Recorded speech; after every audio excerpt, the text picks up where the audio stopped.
பிதா சுதன் பரிசுத்தாவின் பெயராலே ஆமேன். இன்றைய நற்செய்தி வாசகம்.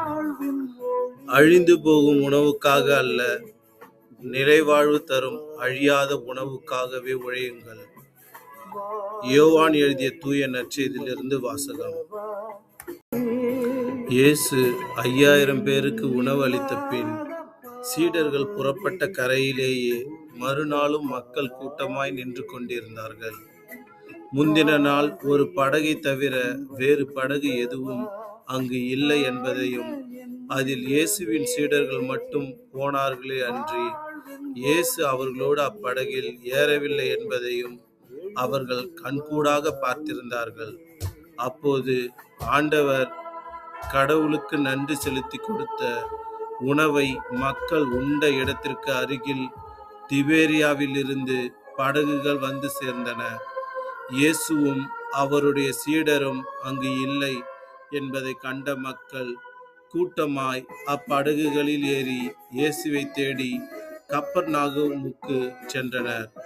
அங்கு கடற்கரையில் அவர்கள் அவரை கண்டு, ரபி, எப்போது இங்கு வந்தீர் என்று கேட்டார்கள்.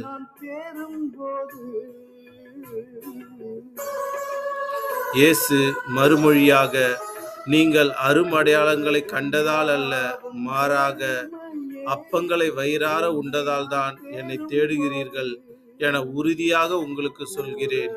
அழிந்து போகும் உணவுக்காக உழைக்க வேண்டாம், நிலைவாழ்வு தரும் அழியாத உணவுக்காகவே உழையுங்கள். அவ்வுணவை மானிட மகன் உங்களுக்கு கொடுப்பார். ஏனெனில் தந்தையாகிய கடவுள் அவருக்கே தம் அதிகாரத்தை அளித்துள்ளார் என்றார். அவர்கள் அவரை நோக்கி, எங்கள் செயல்கள் கடவுளுக்கு ஏற்புடையவையாக இருப்பதற்கு நாங்கள் என்ன செய்ய வேண்டும் என்று கேட்டார்கள். இயேசு அவர்களை பார்த்து, கடவுள் அனுப்பியவரை நம்புவதே கடவுளுக்கு ஏற்ற செயல் என்றார்.